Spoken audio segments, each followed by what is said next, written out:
मीना गुप्ता प्रयाग प्रशिक्षण संस्थान के इस चैनल पे आप सभी का स्वागत करती हूँ। आज मैं आपको वर्क ऑफ कैलकुलेशन साइंस का chapter work power and energy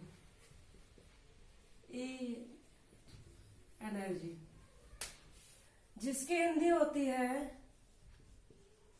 कार्य, शक्ति और ऊर्जा।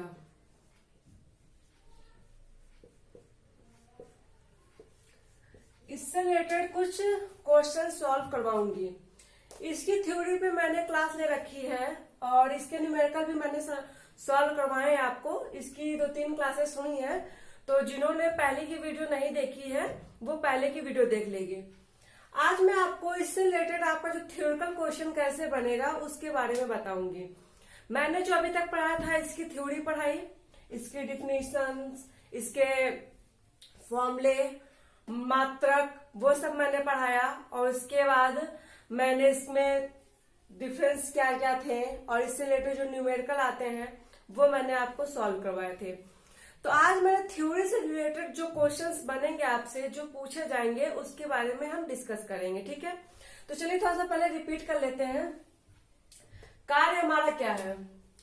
कार्य हमारा जब किसी वस्तु पर बाह्य बल लगाया जाता है तो वस्तु बल की दिशा में विस्थापित होती है, तो उसके गुणनफल को हम कार्य कहते हैं। ठीक है, मान लीजिए जैसे कोई वस्तु है, ये कोई सरफेस है,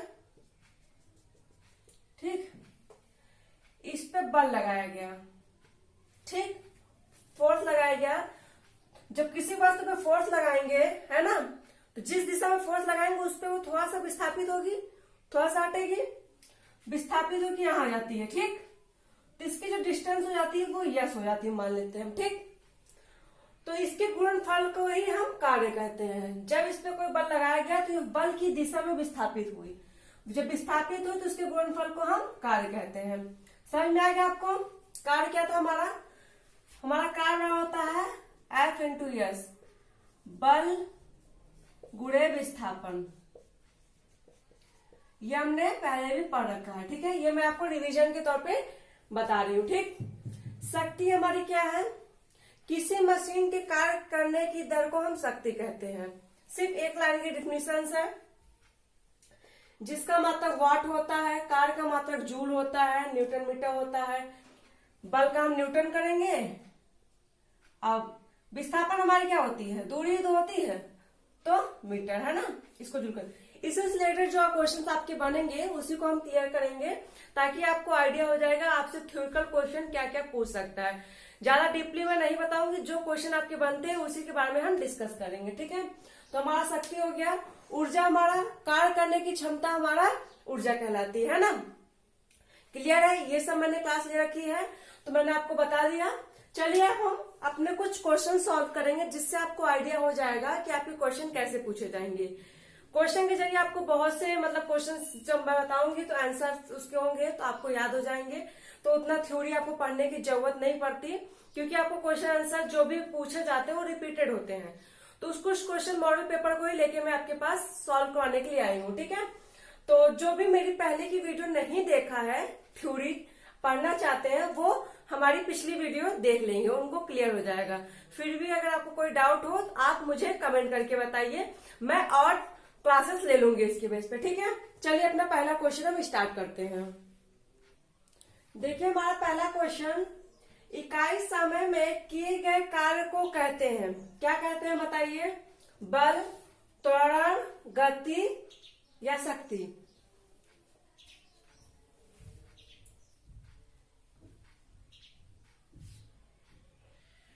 अभी मैंने आपको बताया था किसी कार्य करने की दर को हम, किसी मशीन के कार्य करने की दर को हम शक्ति कहते हैं। ठीक है, ठीक कह रहा है, इकाई समय में किए गए कार्य को क्या कहते हैं? इसका आंसर होगा शक्ति। ठीक है, शक्ति की यूनिट क्या होती है? वाट। ठीक, इसके फॉर्मूले की हम बात करें तो हमारा कहता है, हम शक्ति को P से डिनोट करते हैं, P बराबर W/T। W हमारा है कार्य और T बराबर हमारा है समय। क्लियर है? डिफिनीशन किसी तरह से भी घुमा के दे सकता है, जैसे कि डिफिनीशन आपने बुक की भाषा में डिफिनीशन पढ़ेंगे तो क्या कहता है, किसी मशीन के कार्य करने की दर को हम शक्ति कहते हैं। इसमें पूछा क्या है कि इकाई समय में किए गए कार्य को क्या कहते हैं, शक्ति कहते हैं। ठीक है, क्लियर है? आपको समझ में आ गया?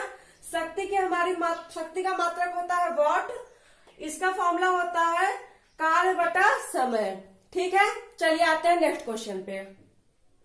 देखिए हमारा दूसरा क्वेश्चन, किए गए कार्य का एसआई मात्रक क्या होगा? न्यूटन, जूल, जूल प्रति सेकंड, न्यूटन मीटर स्क्वायर। चलिए बताइए इसका आंसर क्या होगा?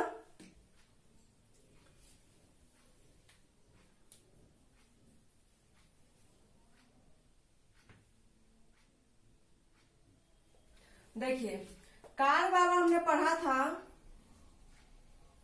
बल इंटू विस्थापन। ठीक है, बल का मात्रक हमारा क्या होता है, न्यूटन, और विस्थापन का हमारा हो जाएगा मीटर, ये हो जाएगा न्यूटन मीटर। ठीक है, अब देखिए इस ऑप्शन में न्यूटन मीटर नहीं दिया हुआ है, न्यूटन मीटर स्क्वायर दिया है। बहुत लोग कंफ्यूज होके न्यूटन मीटर स्क्वायर, लेकिन न्यूटन प्रति मीटर स्क्वायर है, ये भी देखिए न्यूटन मीटर स्क्वायर भी दे सकता है, प्रति मीटर स्क्वायर इसमें दिया हुआ। ठीक है, तो इसमें हमारा होगा 1 न्यूटन मीटर बराबर होता है 1 जूल। ठीक है, तो इसका आंसर क्या होगा, जूल होगा। न्यूटन सिर्फ हो नहीं सकता क्योंकि न्यूटन सिर्फ बल का मात्रक होगा, विस्थापन का तो होगा नहीं, और इसके गुणे का है तो दोनों होना चाहिए। जूल प्रति सेकंड भी नहीं होगा, न्यूटन स्क्वायर में इसका आंसर होगा जूल। क्लियर है आप लोग को? चलिए आगे बढ़ते हैं, देखते हैं अपना नेक्स्ट क्वेश्चन। चलिए अगला क्वेश्चन देखिए, 1 जूल बराबर कितना होगा, 9.8 newton meter, 4.2 newton meter, 10.7 newton meter या 1 न्यूटन मीटर। बताइए इसका आंसर क्या होगा? अभी मैंने बताया था 1 जूल बराबर हमारा 1 न्यूटन मीटर होगा। ठीक है, मैंने बताया था ना कैसे, W बराबर कार्य बराबर बल इंटू विस्थापन, बल का हो गया न्यूटन और विस्थापन का हमारा होता है मीटर, तो हमारा क्या हो जाएगा न्यूटन मीटर, और 1 न्यूटन मीटर बराबर 1 जूल, ये मैंने अभी बताया था। ठीक है, देखिए अगर न्यूटन मीटर की जगह पे यहां पे आर्ग दे दे,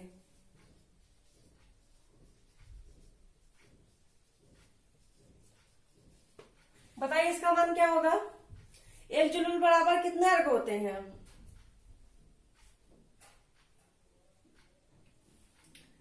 इसका आंसर होगा हमारा 10⁻⁷। ठीक है, देखिए मान एक ही पूछा है 1 जूल बराबर, लेकिन डिफरेंस क्या पूछा कि वो हमसे न्यूटन मीटर में पूछता है कि आर्ग में पूछता है कि डाइन सेंटीमीटर में पूछेगा, है ना। हमारे कार्य की ये तो एसआई यूनिट हो गई, एमकेएस होगी, एमकेएस में क्या होगा,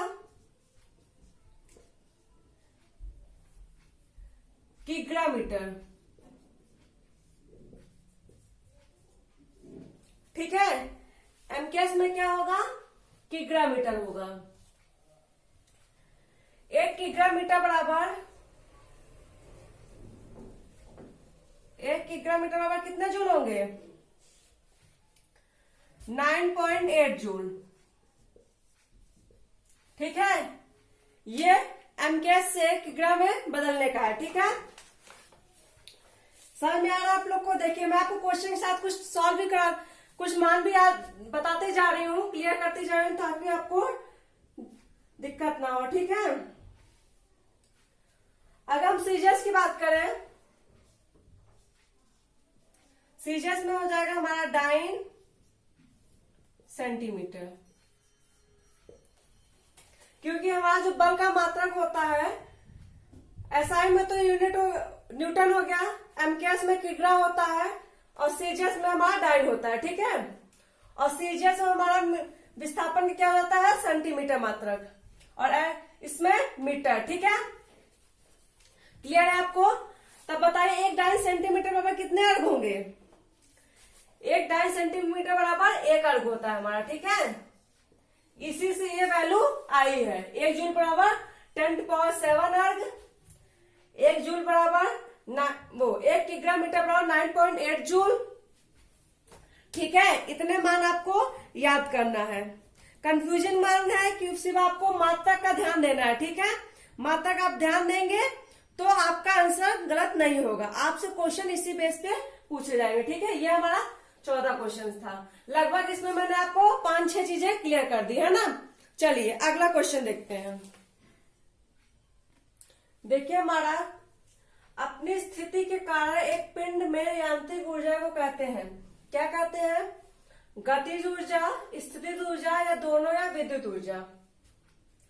देखिए मैंने आपको थ्योरी में पढ़ा था कि यांत्रिक ऊर्जा हमारी 2 होती है, एक गतिज होती है, एक स्थिर होती है, ठीक है। तो उससे से यह तो गति स्थिति मैंने बताया था, इसका आंसर क्या होगा? अपनी स्थिति के कारण है। स्थिति के कारण जो उत्पन्न होगा वो कौन सी ऊर्जा होगी? स्थितिज ऊर्जा होगी। इसका आंसर होगा स्थितिज ऊर्जा, ठीक है। स्थितिज ऊर्जा बराबर हमारा क्या होता है? mgh, ठीक है। स्थितिज ऊर्जा बराबर हमारा mgh। m क्या है हमारा? द्रव्यमान। g हमारा क्या है? गुरुत्वीय त्वरण। h हमारा क्या है? ऊंचाई मान लीजिए या दूरी मान लीजिए, ठीक है। क्लियर है आपको?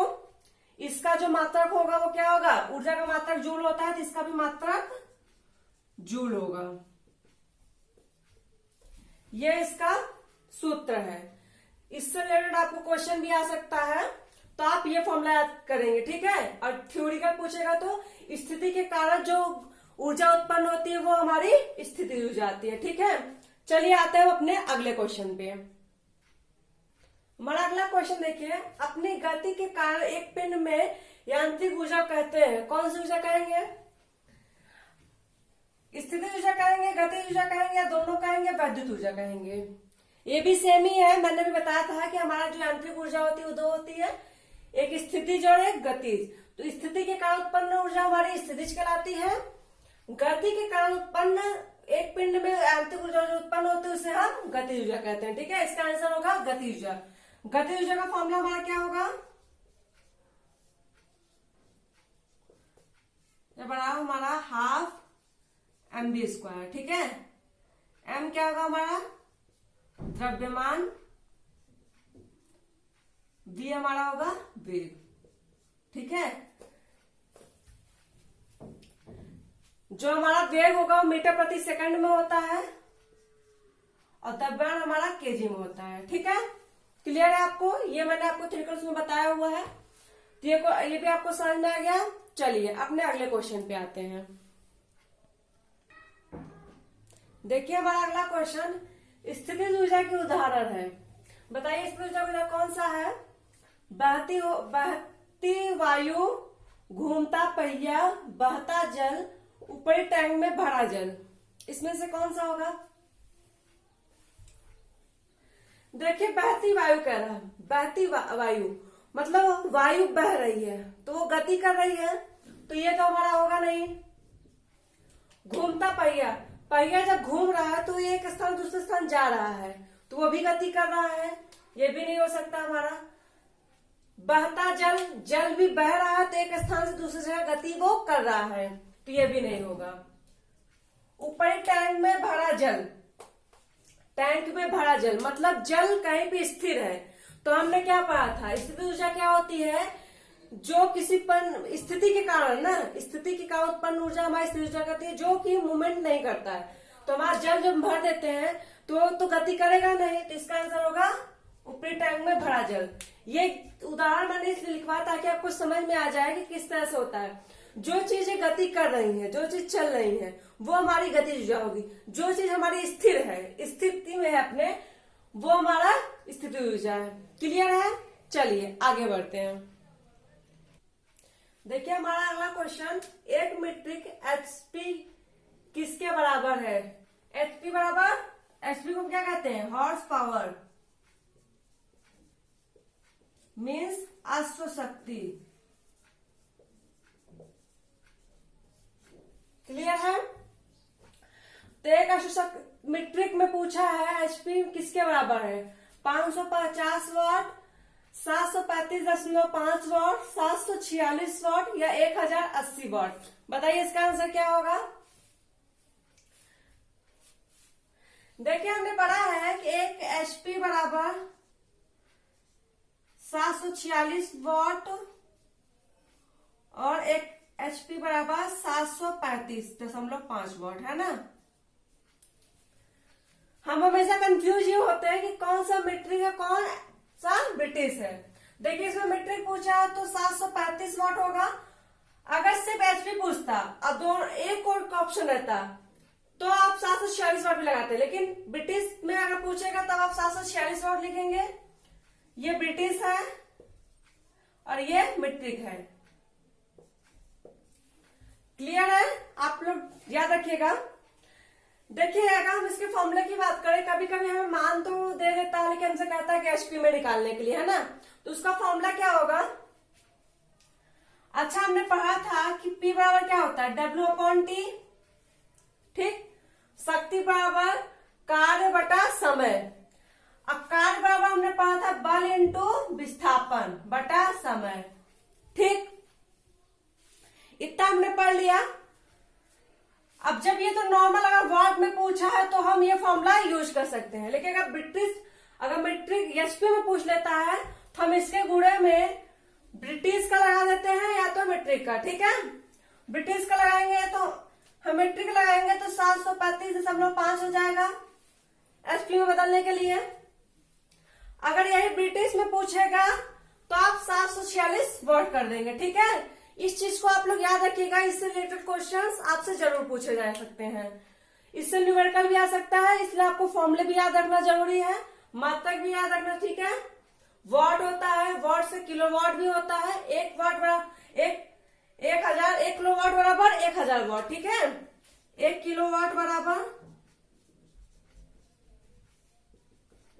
1000 वाट।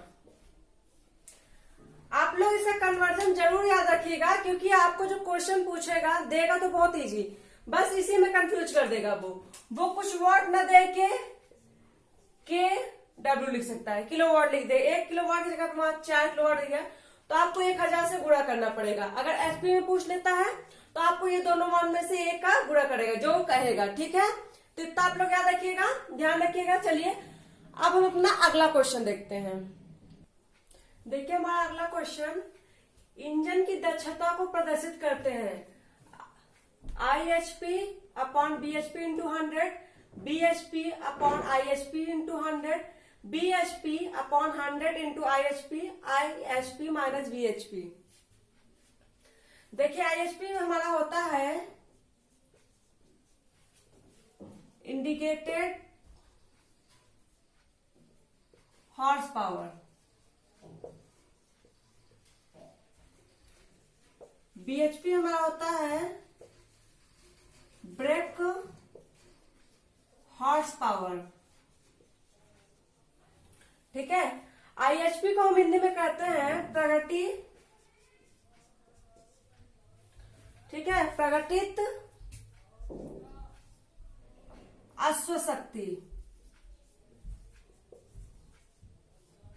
अब ब्रेक हॉर्स पावर कहते हैं ब्रेक अश्व शक्ति, ब्रेक अश्व शक्ति। ठीक है, तो इंजन की दक्षता को प्रदर्शित करने के लिए हम कौन सा फॉर्मूला यूज करते हैं? हम यूज करते हैं, बताइए इसका आंसर क्या होगा?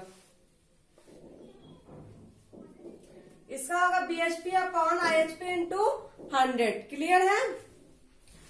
जब भी आपकी इंजन की दक्षता पूछेगा तो आप ये फॉर्मूला लगाएंगे, BHP अपॉन IHP इंटू 100। अगर क्षमता पूछता है BHP अपॉन IHP दिया है तो वो आप लगाएंगे। ठीक है, देखिए इंडिकेटेड हॉर्स पावर होता क्या है? प्रगति हॉर्स पावर होता है किसी इंजन के सिलेंडर में या किसी मशीन में उत्पन्न संपूर्ण शक्ति को हम प्रगतित अश्व शक्ति कहते हैं। ठीक है, प्रगति अश्व शक्ति निकालने के लिए हम फॉर्मूला यूज करते हैं PLANK अपॉन 4500। ठीक है, ये हमारा IHP के लिए फॉर्मूला है। ठीक है, अगर IHP निकालने को हमसे बोला जाएगा तो हम PLANK अपॉन 4500। ठीक है, P हमारा क्या है, मैं यहां नोट कर देती हूं, ऐसे बता देती हूं। P हमारा है औसत दबाव, L हमारा है स्ट्रोक की लंबाई, A हमारा है सिलेंडर पिस्टन का क्षेत्रफल, N हमारा है क्रैंक शाफ्ट के प्रति चक्र प्रति मिनट, K हमारा है 1 या 2 स्ट्रोक के इंजन के लिए। ठीक है, यह हमारा फॉर्मूला है इसका। और ब्रेक हॉर्स पावर निकालने के लिए हम करते हैं, जब हम IHP निकाल लेते हैं तो इसकी जो पूरा शक्ति है ये यूज नहीं होती है कम, तो उसको हम डिफिनेशन के तौर पर ब्रेक हॉर्स पावर की बताए हम। तो मशीन और इंजन सिलेंडर द्वारा पैदा की गई पूरी शक्ति उपयोगी कार्य के लिए उपलब्ध नहीं होती है, क्योंकि कुछ शक्ति घर्षण में खराब या व्यर्थ हो जाती है। इस प्रकार किसी इंजन की वास्तविक आउटपुट शक्ति ब्रेक हॉर्स पावर कहलाती है। तो ब्रेक हॉर्स पावर हमारा बराबर होता है IHP अपॉन BHP, बराबर हमारा होता है IHP माइनस क्षतियां, मतलब जो बेकार हो जाता है वो। ठीक है, यह हमारा इसका फॉर्मूला हो गया। आप लोग ये फॉर्मूला नोट कर लीजिएगा।